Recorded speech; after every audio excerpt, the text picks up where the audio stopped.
नमस्कार मित्रांनो, मी आहे आपला अँकर असलम बिनसाद आणि आज आपण एक अशा व्यक्तीला भेटणार आहे ज्या व्यक्तीची एक हॉबी आहे बाईकवर फिरणं. आपल्या शहरातील एक वैद्यकीय क्षेत्रात काम करणारे डॉक्टर मुकुंद शिंदे हे आज भारताच्या शेवटचं टोक, ज्याला आपण शेवटची जमीन जे म्हणतो, धनुष्यकोडी या ठिकाणी आज प्रवासासाठी निघणार आहेत आणि त्यांच्यासोबत त्यांचे चिरंजीव देखील या ठिकाणून जाणार आहात. तर नेमका हा प्रवास कसा आणि हा छंद कसा याविषयी आपण डॉक्टर मुकुंद शिंदे यांच्याशी चर्चा करूया. डॉक्टर साहेब, आपण इतकी थंडी आणि त्यावर बाईकवर, ते पण आपल्या चिरंजीवसोबत, हा नेमका कसा प्रवास? गाडीवरती प्रवास करायचा तर माझी 11वी ट्रिप आहे. त्यापूर्वी मी मायनस टेम्परेचरमध्ये लेह लडाख आणि काश्मीरमध्ये गेलं असल्यानं मला ही फारसं थंडी आहे असं वाटतच नाही. त्यामुळं आणि आयडियली हा सीझन साऊथ इंडियाला जाण्यासाठीचा आयडियल सीझन असतो. त्यामुळं हा मी निर्णय घेतला आणि माझ्या प्रवासामध्ये जवळजवळ 1600 ते 1700 किलोमीटर मला 3 दिवसामध्ये मला हा प्रवास करायचा आहे.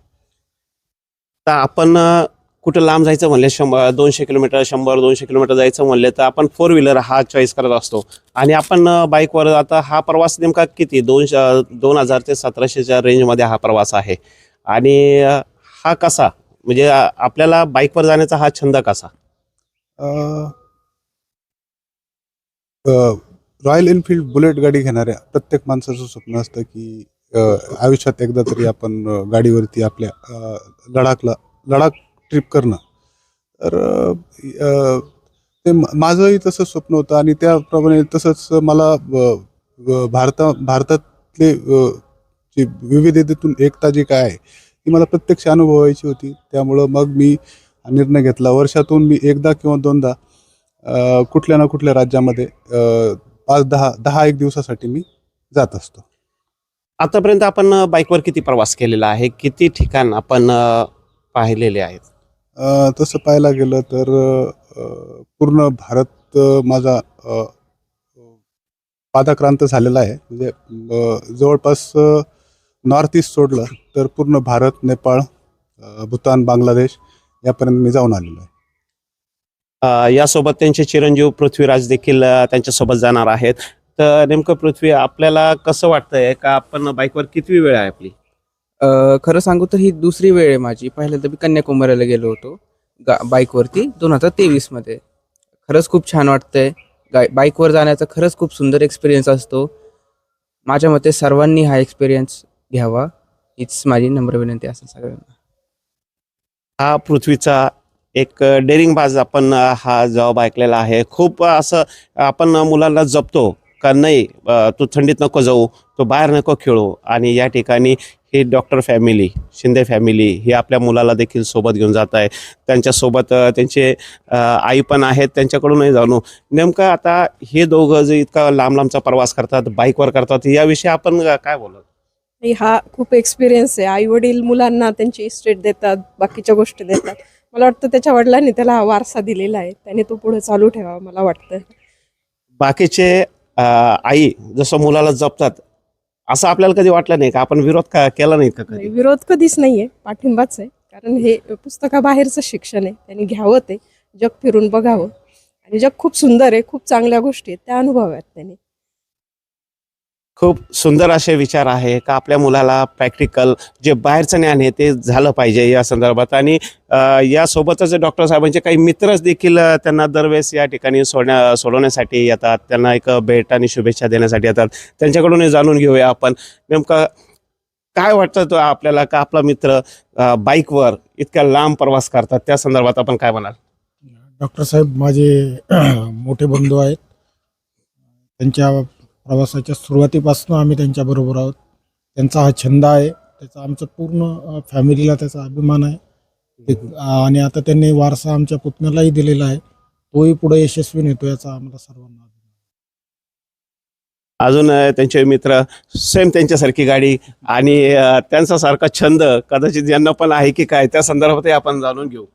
खरं तर सरांची माझी भेट आत्ताच झाली आणि म्हणजे त्यांच्याकडे बघून असं वाटतं की मला एक गुरु भेटलेले या फील्डमध्ये.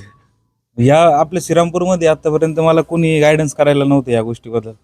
फिरलो भरपूर, पण एक प्रॉपर वेने जर फिरायचं असेल तर सरांकडून शिकण्यासारखं भरपूर आहे. त्यामुळे ह्या ट्रिपला नाही जमलं, पुढच्या वेळेस मी सरांसोबत एक ट्रिप नक्की करणार अशा आशेने. आता सरांकडे पुढं त्यांची ट्रिप अशीच चालू राहून मला मार्गदर्शन करत राहू. नक्कीच त्यांचा इतका म्हणजे विश्वास आणि या ठिकाणी ते अनेक ठिकाणी फिरलात, हा एक खूप मोठा अनुभव आहे आणि नक्कीच त्याचा फायदा आपल्याला देखील होईल. आपण काय बोलाल? या ठिकाणी अनेक मित्रांसोबत एक आनंदामध्ये हा प्रवास चालू होणार आहे. डॉक्टर साहेब, हा प्रवास नेमका कसा राहणार आहे? आता मी इथून निघाल्यानंतर अहिल्यानगर, सोलापूर, विजापूर आणि हॉस्पिटल आज माझा पहिला मुक्काम असायचा माझा नियोजन केलेलं आहे.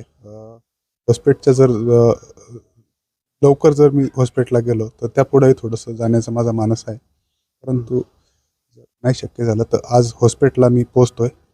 दुसऱ्या दिवशी मी सालेम म्हणून तामिळनाडूमधलं ठिकाण आहे, दुसऱ्या दिवशी सालेम, तिसऱ्या दिवशी मी तंजावर वाया कोली हिल्स असा माझा प्रवास राहील. तंजावरला मला आपले छत्रपती शिवाजी महाराजांचे सावत्र बंधू व्यंकोजी राजे यांचं राजवाडा आणि तिथलं असलेलं वर्ल्ड हेरिटेजने हे केलेलं, वर्ल्ड युनेस्कोने संरक्षित केलेलं सरस्वती लायब्ररी आणि बृहदेश्वर मंदिर मला बघून समुद्राच्या कडेने असलेल्या ईस्टर्न कोस्टल हायवेने मला रामेश्वरमला चौथ्या दिवशी पोचायचं आहे. रामेश्वरला पोचल्यानंतर मी धनुष्यकोडीला, म्हणजे आपली भारताची सगळ्यात शेवटची जमीन असं त्याचा उल्लेख केलेला आहे, त्या ठिकाणी मला पोचायचं आहे. त्यानंतर रामेश्वरममध्ये असलेलं APJ अब्दुल कलाम यांचं घर, तसेच APJ अब्दुल कलाम यांचं असलेलं म्युझियम, तसेच 4 धामपैकी एक रामेश्वरमला एक धाम मानलं गेलेलं आहे. परमेश्वर कृपेने माझं ते पण एक धाम माझं होऊन जाईल. आणि येताना मी मुदुराईला येऊन मुदुराई या ठिकाणी येऊन थांबून तिथे मीनाक्षी अम्मन म्हणून मंदिर आहे प्रसिद्ध, त्याला भेट देऊन 2 ते 2.5 दिवसामध्ये मी श्रीरामपूरला परत येण्याचा प्रयत्न करणार आहे. याचा अर्थ आपण रात्रंदिवस ही बाईक चालवून आपण हा प्रवास करणार आहात की? माझ्या नियोजनाचा भाग असतो की सकाळी 6 ते 7च्या दरम्यान एनीहाऊ आपलं स्टेशन जे असेल, जिथे असेल मी थांबणार, तिथून निघून संध्याकाळ सूर्योदय ते सूर्यास्त असा माझा प्रवासाचा टप्पा असतो. शक्यतो मुलगा सोबत असल्यामुळं मी रात्रीचा प्रवास करणं टाळणार आहे. सूर्योदय ते सूर्यास्त असा माझा प्रवासाचा एक नियोजन केलेलं आहे. साधारणतः हा प्रवास तुमचा 7 ते 8 दिवसाचा आहे. मग यामध्ये आपल्या जेवणाची किंवा राहण्याची व्यवस्था आपण कशा पद्धतीने पाहतो? यापूर्वी मी ज्या ट्रिप केलेल्या आहेत त्यामध्ये मी हॉटेलपेक्षा एखाद्या स्टेटमध्ये गेल्यानंतर तिथं होमस्टे कुठं आहे का याचा पहिल्यांदा शोध घेतो. होमस्टे असल्यामुळं काय होतं की मला तिथलं लोकल फूड, लोकल माणसांचा ॲक्सेस मिळतो. त्यामुळे मला त्यांचे 1-2 तास जी काही चर्चा होती त्यांच्यासोबत जेवणाच्या वेळेस किंवा जेवण झाल्यानंतर थोडासा होतं की मला तिथल्या चालीरीती कळतात, भाषा कुठली आहे, काय इकडं काय पिकतं किंवा इथलं काय उद्योग व्यवसाय आहेत किंवा इथं कोणत्या पद्धतीने लोक राहतात, यांचं स्वभावाची पण एक मला एक ओळख होती की जी माझ्या बाईक ट्रिपची जी काही हे आहे की भारतातली युनिटी इन डायव्हर्सिटी जी आहे, विविधतेतून एकता कशी आहे, हे मला आपल्याला एक संघ कशामुळं राहता आलं किंवा एक संघ आपण कशामुळं आहोत भारतातील लोक, ते मला शोध माझा बऱ्यापैकी त्यामध्ये पूर्ण व्हायचा प्रयत्न होतो.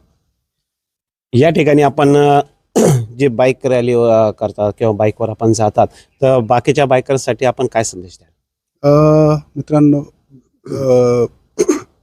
भारत हा असा देश आहे की परदेशात जाऊन बघण्यापेक्षा भारतामधील असलेली विविधतेतून एकता